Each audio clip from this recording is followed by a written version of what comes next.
男人偷偷将毒药滴入了妻子的水中，若无其事地递到妻子面前，在紧张地看着妻子全部喝下后，紧绷的神经才放松下来。那是他亲自研发的毒药，不仅无色无味，服下8小时后就会心脏麻痹停止跳动，并且不会在身体里留下任何痕迹，症状跟心肌梗塞十分相像。果然8小时后，妻子就死在了飞机上。之后，朴真汉努力装出一副悲痛欲绝的样子。终于到晚上，所有人都散去后，他立刻马不停蹄赶到一座公寓，跟一个女孩偷偷见了面。而这就是他要对妻子下毒的原因。原来妻子不仅年长他10几岁，就连他制药公司社长的身份也都是财阀家族的妻子给的。可妻子却极其强势，只要他稍有不从，就会威胁要把他踢出公司。他早已厌烦，却又不得不忍受。他在几个月前遇到了单纯的慧珍，没多久慧珍就怀了孕。为了彻底摆脱妻子，两人策划了这一切。接下来只要顺利通过尸检拿到巨额遗产，再隐忍一段时间，他们就可以光明正大的在一起。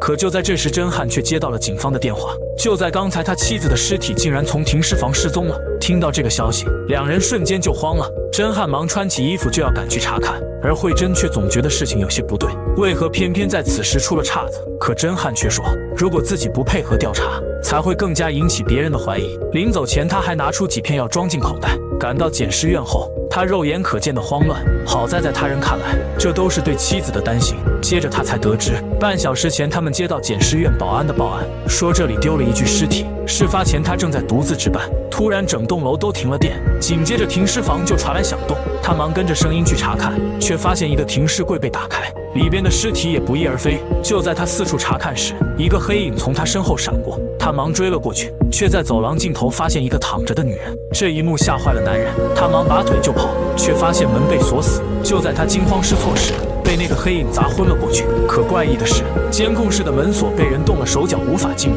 可他们却并没发现任何外人进入的痕迹。接着他们就发现失踪的尸体正是真汉的妻子雪姬。听完这些，真汉才稍稍放下心来，这意味着自己的事情并没有败露。可就在这时，慧珍却发来信息，说有陌生号码一直在给他打电话，而真汉却不敢有任何动作，只是故作镇定地回答警方的问题。警长老宇询问他们夫妻是否曾与人结怨，才会遭到别人的报复。毕竟他们是有名的财阀集团，并且其他的尸体都没被动过，明显是冲着他妻子来的。可真汉却说他们与任何人都没有过节。就在这时，法医也赶了过来，他直接询问雪姬是否有过其他精神疾病。真汉回答说没有，却也不明白这与尸体的失踪有什么关系。그게 왜 중요한 겁니까? 제외시키고 싶은 이론이긴 한데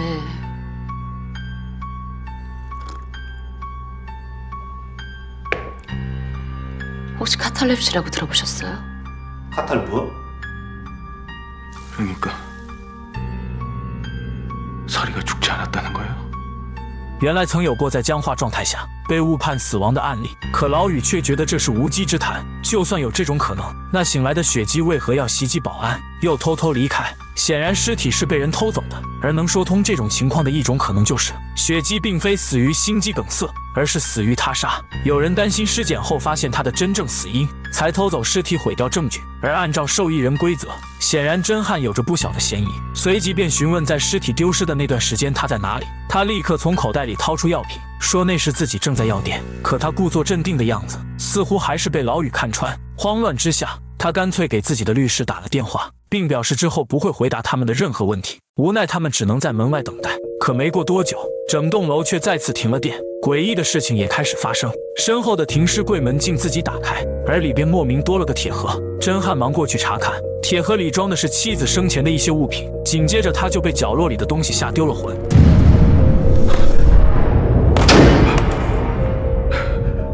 正是他给妻子下药的药瓶，可那个药瓶分明早已被自己打碎销毁，而且根本没有人知道其他的放在哪里。本还来不及多想，灯就突然亮了起来。他忙把药瓶藏进了口袋，却被恰巧进来的老宇发现了他的异常举动。紧接着他们就发现盒子里少了一部手机，老宇不由分说就搜查了他的口袋，很快就发现了那个药瓶。没人知道那是什么东西，老宇立刻让下属拿去化验，这让真汉慌到了极点。他叫嚣着要找自己的律师，可却被告知在结果出来之前，他不能离开这里。紧接着他们对整栋楼进行了搜查，没多久就在不远处发现了一个通风管道，而它正连接着一直打不开门的监控室。从里边打开门后，他们才发现，几乎所有的监控都被人为破坏，只有一个对着门前马路的还完好无损。而此时的甄汉已慌到不知如何是好，他忙假装去上厕所，匆匆联系上了慧珍，告诉她不要一直给自己打电话。警方已经开始怀疑自己，接着说出了药瓶的事情，并询问他是否把这件事告诉过别人。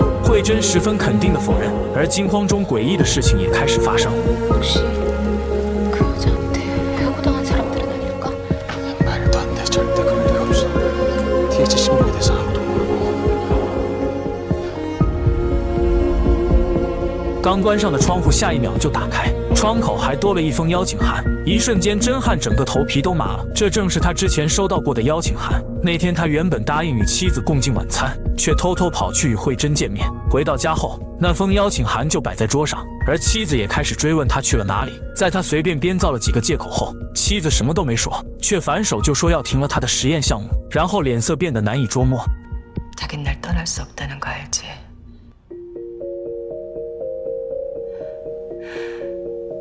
근데 정말 당신 갖기 힘들다. 那时他并没有多想，可如今看来，或许那时妻子就已经知道了什么。而此刻的这封邀请函，像极了某种威胁和警告。甄汉慌到止不住的颤抖，忙告诉慧珍，一定有人知道了他们的事情。还来不及多商量，一名警员就找了进来。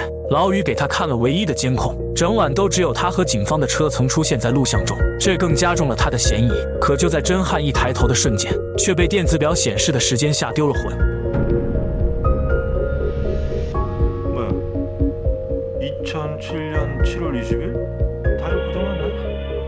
显然，那个时间对甄汉来说藏着什么秘密。好在老宇并没有察觉，而是接起电话走进了电梯。就在这时，警员带来了消息：雪姬的妹妹刚刚竟然收到了雪姬的信息，说她在办公室里等她，可她分明已经死了。而紧接着，另一位警员也有了发现，他们在通风口外发现了一枚脚印。可奇怪的是，那竟是一枚37码的女性脚印。一旁的甄汉听到后，脑袋轰然作响：难道妻子真的没死？可还来不及多想，电梯突然发生了故障，楼里的某处起火，触发了警报。他们得赶紧离开这里。甄汉故意走在最后，趁着没人注意，他赶紧躲进一个房间，匆忙给慧珍打去电话，他要印证自己的猜测。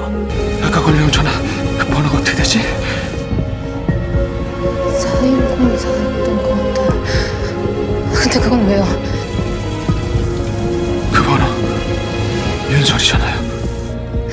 两人顿时都愣在了那里。而就在这时，门口突然出现一个黑影，竟是妻子雪姬，可一眨眼又消失不见了。而甄汉也终于确信妻子还活着，这都是妻子设下的陷阱。他越说越慌，妻子一定早已察觉，在当着他的面喝下毒水后，又给自己注射了解药。可就在这时，手机却突然关机，头顶的喷铃也停止喷水，而老宇也找了过来，很快就找到了触发烟弹的原因。他们在卫生间的垃圾篓里发现了一枚烟头，那正是甄汉的。紧接着检验也有了结果，那瓶液体是一种无色无味的毒药，可以抑制人的中枢神经。越来越多的证据在指向甄汉。可就在这时，老宇却接到上司的电话，因为雪姬财阀家族的原因，上级施压命令立刻放甄汉回家。在上司赶来之前，他不准再对甄汉做任何询问。而此刻的甄汉却如坐针毡，正当他思索接下来该如何应对时，突然传来一阵吱呀的声音。他循着声音看去，一扇窗不知道何时被打开，而窗口就赫然摆着妻子喝下毒饮料时的水杯。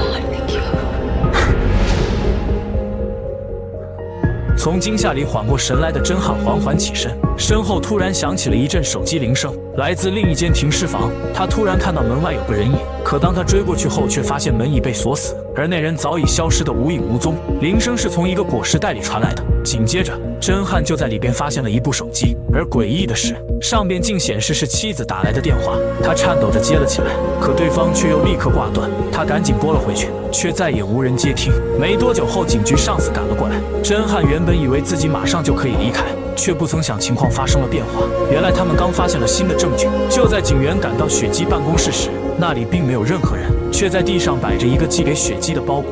而里边装着的竟是私家侦探对真汉的调查记录，那里边详细记录了他所有的隐秘的通话记录和去过的每个地方。而根据他们的婚前协议，如有一人背叛了婚姻，将得不到任何财产。或许就是妻子发现了什么，他才想要灭口。至此，真汉还想要狡辩，老宇直接放出了重磅炸弹。真汉与慧珍在密谋如何除掉妻子时的对话，竟也被录成音频放进了那个包裹里。这意味着那时真汉的身上被人装上了窃听器，他瞬间慌到大脑一片空白，接着就是一阵呕吐。可还不容他冷静下来，手机就又收到妻子发来的信息，一起发来的还有他与慧珍在各个地方的照片，包括在慧珍家里的，甚至有妻子去世那晚的。一瞬间他人都麻了，忙给慧珍打去电话，颤抖着声音叮嘱她赶紧离开公寓，或许此刻正有人就藏在房间的某处。果然，慧珍发现窗户不知道何时被人打开，而就在她惊慌地跑向门口时， 내 얘기 듣고 있어? 선생님, 그 여자. 혜진아!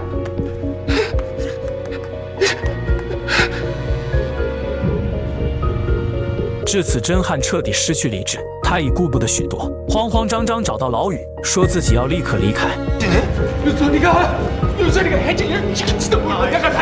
老宇一个过肩摔就直接把他撂倒，可还是派人去了真汉所说的慧珍的住所。之后，真汉交代了所有的事情。既然妻子并没有死，那就算说出真相，也还有回旋的余地。他说慧珍是他的学生，与其他的同学不同，慧珍总是在课后追着他，有问不完的问题，也对他有着无限的崇拜，并且鼓励他追寻梦想。这与把自己当作装饰品的妻子完全不同。而在沉迷这种感觉不久后，他也有过不再联系的打算。可直至知道慧珍有了新生命后，他们才做出了那个决定。不过此刻他怀疑妻子根本就没死，今天发生的一切都是妻子对他们的报复。这种做法很符合他的作风。可就在这时，老宇却接到了电话。回来后，他直接愤怒地让真汉不要再狡辩。他所说的慧珍的住处根本没人，并且没有任何居住痕迹，就连去学校确认，也发现根本没有一个叫慧珍的学生。真汉瞬时感觉一阵天旋地转，他感觉周围到处都是妻子的身影，嘴里不停地说这都是妻子的计划。接着就慌乱起身说要去救慧珍，却被老宇一把抓住。最后他只能苦苦哀求。就在这时，上司赶来，因为还没有找到实质证据，他们需要立刻放真汉回家。而被释放的真汉马不停蹄地上了车，往妻子信息里说的地方赶。没想到没多久，老宇就追了上去。不知道何时，他已在他身上装了追踪器。车开到了山里的一座寓所，可这里空空荡荡，什么都没有。真汉又立刻往树林的深处走，因为这里就是藏着他与妻子秘密的地方。可他没等到妻子，却只等到了老宇，而就此也迎来了今天的反转。这一整晚诡异的遭遇，竟都是老宇的手笔。原来，在1997年7月20日那晚，祭祀完父母的老宇女友正带着妹妹回家，却被喝醉酒的真汉夫妻撞翻，妹妹滚下了山坡，而老宇女友直接倒在了血泊里。当时真汉想要报警，却被妻子阻止，他不想因此毁了他家的生意。随后两人竟把尚有气息的老宇女友直接埋进了土里。山坡下没被发现的女友妹妹躲过了一劫，那时他们本已打算结婚，可至今老宇都没能找到女友的尸体，而女友的妹妹自那之后失忆，直到几个月前才找到。老宇说他想起了肇事车的品牌和车上贴着的标志，正是真汉夫妻的那辆车。听到此，所有的画面全都浮现，真汉感到心脏一阵抽搐。紧接着老宇告诉了他更绝望的真相，慧珍就是老宇女友的妹妹，是他刻意接近，在确定真汉夫妻就是肇事者后，和老宇联手策划了这一切。此刻他之所以感到浑身无力，是因为8小时前慧珍在他的水里下了同样的毒。在真汉说出埋藏的地方后，老宇一把把他推进了地狱。等隔天大亮后，他又突然从昏迷中惊醒，周边围满了警察。